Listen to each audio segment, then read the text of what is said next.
Daddy folks, it is Diecastbuffet here again. Today, we have a very, very cool video. It is the 2005 collection video tour of my 164 diecast collection from the year 05. So let's go ahead and hop right into it, guys. Make sure to give the video a huge thumbs up, and let's go and hop into it. So, we got like 30-something diecast to show, and the first one we're showing here in the studio today is a 2005 Terry Labonte Kellogg's Corn Flakes car. This is such a beautiful looking paint scheme right there, guys. Every time I see that car, I definitely think about getting those at Family Dollar back in those years, and of course NASCAR 06. This is another really cool paint scheme from 2005 Casey Kane Dodge Dealers Mountain Dew. Look at that awesome Mountain Dew logo. I remember that freaking logo, bro. That was so cool. This is a beautiful, beautiful diecast here. Love this piece right here. Casey Kane, Evernham, Mountain Dew, Dodge Charger. I mean, it don't get better than that, fellas. Let's go ahead and keep digging here. This is another Terry Labonte diecast. This is the GMAC car. And for those who don't know, I can't confirm this, but I believe GMAC actually turned into Ally Bank, I think. Don't write home about it. I think they turned into Ally Bank, or was it City Financial that turned into Ally Bank? It was one of those. Anyways, this is a really cool paint scheme. It is a throwback in a way, kind of the OG throwbacks. And this is a very, very cool car. Definitely have a lot of great memories with that car there. This is another really cool piece. And believe it or not, I actually picked this one up a year or so ago. It was brand new in the package. I actually got over there at Circle B Diecast. They had it for like $5, right? This is a 05 Michael Waltrip. This thing is mint. It has literally been in my case ever since it was opened up. And, of course, if you ever want to pick up anything over there at Circle B Diecast, sometimes they'll surprise you guys, and they'll have like some vintage cars like this dirt cheap. I kid you not. And it's random, too. That's how I found this. It was completely random. So make sure you go over there. And, of course, if you want to save on shipping, make sure to check out that promo code down below. $5 off. Any orders $30 or more on shipping. This one's a fan favorite for sure. Check this out. Jimmy Johnson, 2005 paint scheme. Fun fact of the day, late in 2005, I believe, they changed the paint scheme a little bit up to an early preview of the 2006 paint scheme, right? The black and blue one that we all know from his championship seasons. So this was the final go of the silver and blue for a long time, because late that year they did change it up. So this is another car. This is a very, I guess you could consider it kind of controversial. It's a Kyle Busch rookie car. Yeah. This one continues to get a little bit more valuable every year. This is the Kyle Busch rookie car. I remember getting this thing back in 05. I had no idea who Kyle Busch was, right? This is the rookie car. I love this piece because you have the characters on the back right there. Such a beautiful, beautiful diecast. That's a metallic blue with a very nice kind of dandelion sun yellow. But yeah, that's a rookie car right there from Busch's first year. I got another one right here. This is a pretty cool piece. Brian Vickers, 2005. Again, these cars are old, so they've been used, right? This one, I want to say it's an 05 or an 04. The problem with some of these diecasts is that, or the Winter Circle ones, is the molds say 2003 because that's when they changed the body's design. So it's extremely difficult to see, okay, what is an 04 and an 05 diecast, or sometimes an 03 to 04. Besides this logo right here, that's the only difference. So some of these cars can be a little bit tricky, right? A little bit tricky, but I believe this is a 05.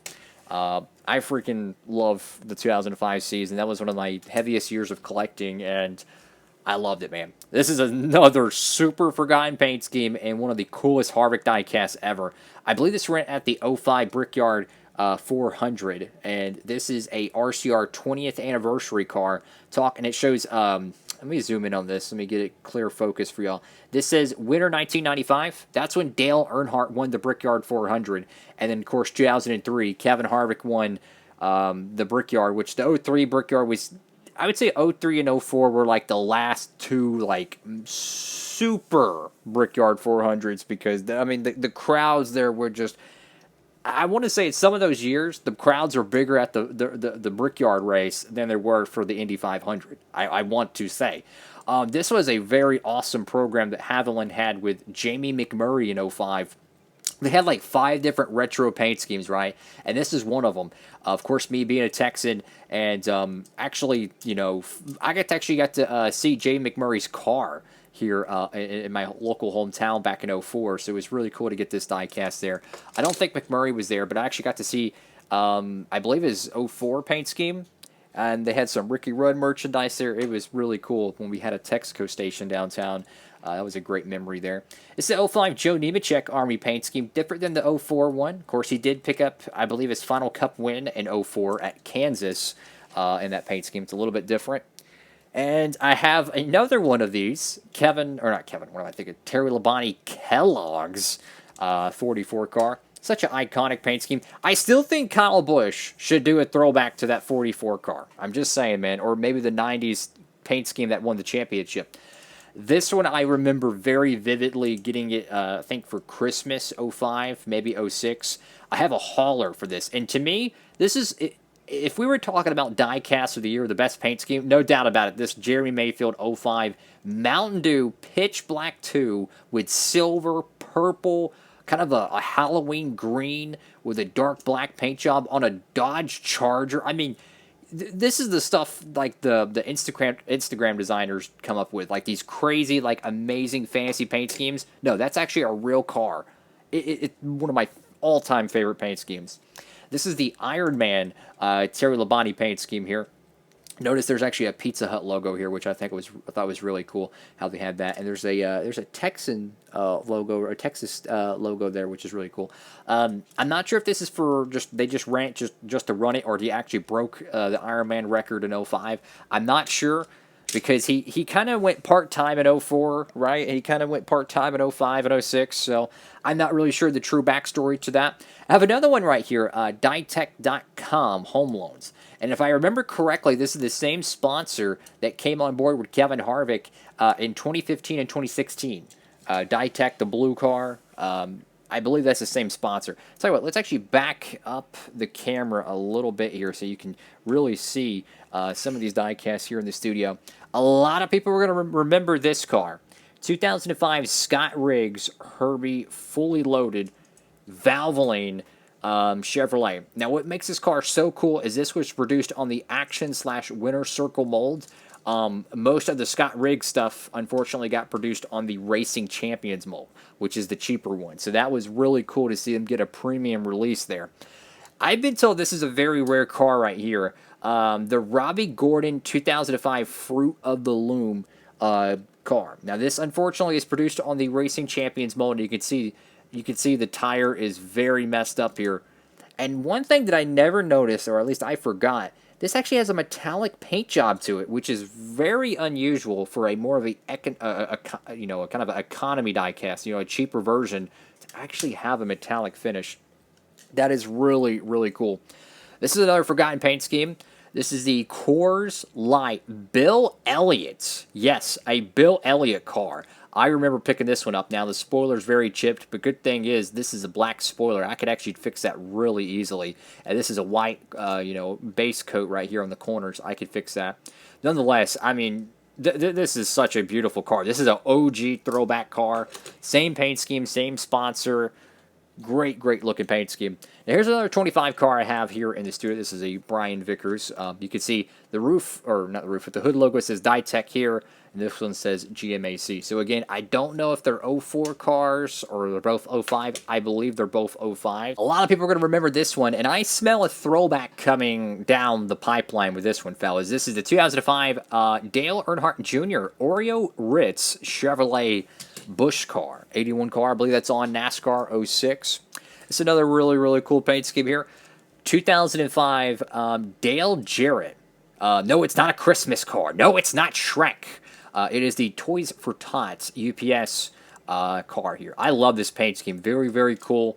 Unfortunately, I don't have the normal UPS primary paint scheme, so for most of my diecast races in those years, I would use the 2003 UPS car I had. But nonetheless, though, it's a very cool looking car. You can see the City Financial logo there, which would have they would kind of move over to Elliot Sadler in the coming years and sponsor him in the Xfinity Series. And this one here is really interesting to me because this is the car says it's 2005, right? But the paint scheme to me looks a lot more like 03 and 04. So I'm not really sure what's going on there. But this one says 2005. So I'm not really sure. And the reason why I say that is that you have another 05 paint scheme here. So again, I'm not really sure why. If that's an error, or that's just how it is. But apparently both of those are 05 diecasts. Those are obviously the censored ones. This is another really cool Kyle Busch paint scheme. And I want to say this was the patriotic car that he ran at the 2005 Coca-Cola 600. And if you don't remember that one, that was when Bobby Labonte, driving the FedEx car, was racing hard with, of course, Jimmy Johnson. And Johnson went on to win that Coke 600 in a very historic, classic finish. Another great-looking paint scheme here. Casey Kane. This is a Busch Series car. Great Clips 38. They had a lot of great, pun intended, paint schemes with a 38. It has a silver flame etching on it. The roof is, I'll be honest with you, it's worse for wear. But nonetheless, this is a beautiful car. You can obviously see it was stepped on here. I mean, I guess it's actually extra aerodynamic. Truth be told, if I really wanted to, guys, I could drill this car out. I could actually pry that and fix it, reinstall everything, and then I could, maybe even touch up that 38 a little bit. So I could restore this, but I'm just going to leave it as is. Maybe down the road, I'll come across another one. But that's the original one I had. So this one's for the Jimmy Johnson fans, probably never even seen. So apparently this is a Busch Series diecast. I've always wondered, but apparently this is a Busch Series diecast, okay? So you have this metallic, like metallic silver, but then you have a electric wave, like shock wave around the car. I mean, could you imagine if Jimmy Johnson drove this paint scheme in a cup race? My God, what a beautiful looking race car. And notice, it actually has the yellow lipped wheels, which are very common on Elite 164s or 124 scale diecast. Again, I don't know if this was ever ran, but apparently this is a Busch Series car. So perhaps they had the idea for it, and it never bared any fruit, or maybe Lowe's just wanted an exclusive car. Not too sure. Now, this one here is a very, very cool paint scheme and a nostalgia trip for a lot of people. This is a 2005 Goodwrench Kevin Harvick, Gretchen Wilson, here for the party, Chevrolet Monte Carlo. Now, if you're not from the 2000s, you probably wouldn't even know who this is. She had a few very, very great songs back in those years. Let's see, you had Here for the Party, and there was another one. Oh, it was Redneck Woman. Those are really good songs, country music songs, really cool. Remember those on the radio all the time back in 04 and 05. All the time, fellas. I got another one here. We got Jamie McMurray, number 64, Top Flight Golf Company, Dodge Charger. Beautiful looking paint scheme here. I mean, the 05 Dodges, man, I'm telling you, they're so beautiful. Like they're almost like completely flat to the ground, like a wedge, and they just pick up the air and it just goes right over the dome of it. Beautiful car. I believe this ran for Rusty Wallace Racing, or Rusty Wallace's Motorsports, whatever the biff they called it in those years. But I believe that's what it raced. That was the team he raced for.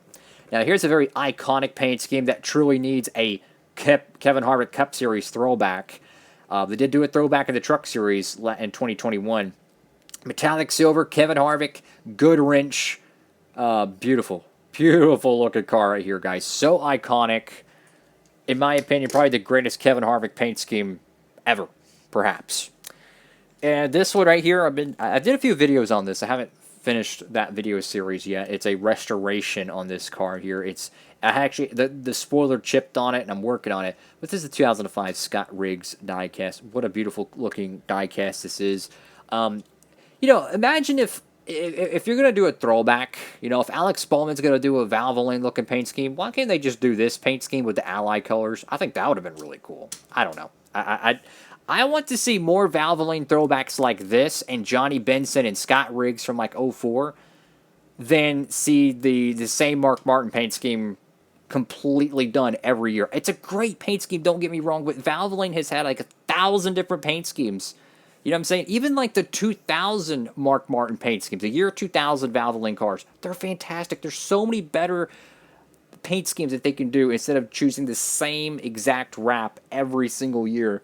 That's kind of my only beef with that. This is another really cool car, and as a Clint Boyer fan, this is really cool. Check this out. 2005 Clint Boyer Busch Series car. It's the Timberland Work Pro Series Chevrolet. Actually, I have two of these. The bottom of this is silver. You have orange. What a cool looking car. I mean, check this out. You have like an orange to silver gradient. So cool looking, man. Really cool looking diecast here. I don't know if this is his primary Busch Series car or this is an alternate paint scheme. But nonetheless, he was coming through the ranks in the mid-2000s, and Clinton Boyer was actually on a few NASCAR games before he even made his first full-time Cup Series season. So that's pretty cool if you ask me. But nonetheless, though, this is my 2005 NASCAR 164 collection. A lot of cars. A lot of them. I don't think I'm missing any of them. Right, I don't think I'm missing any of them, but 2005 was kind of my last heavy year of the Gen 4 era, because in 2006, my store really stopped carrying them, right, and in 2007, obviously the same thing, so 2005 was kind of the end of my local store really carrying the 164s, and that was, you think about those years. It was, it was the Toys R Us's, it was the Targets, it was even like stores like Family Dollar, even Dollar General would have some of these cars. And by '06, my local store stopped carrying those, right? So obviously, naturally, the collection stopped really growing then. So 2005 to me was kind of the year, that was kind of the end of the collection. So what I want to do probably moving forward, and I like to do these collection videos, is we'll probably not have a video on 2006, because I only have like 2 or 3 cars from that year, truth be told, right? So we're probably not going to do a video on that. We'll probably still do a video on '07, but I plan on doing a collection tour on every single year in my collection, 2002 on up. I might do a '01 throwback collection eventually, because I have a pretty good amount of those cars. But anyways, thank you all so much for watching the video. Make sure to give it a huge thumbs up if you can. And feel free to comment down below which one is your favorite car from all these. I don't even have to think twice. This is my favorite paint scheme from my collection. And unfortunately, it started the yellow, which is kind of a preview of what the Dodge cars would be like in '07 and '08, because those things yellowed badly. Probably something to do with their plastic mixture. Plastic is a very funny thing when it comes to yellowing, I tell you what. Have a great one, everybody. Thank you all so much for watching. You folks are amazing. Diecastbuffet, signing off.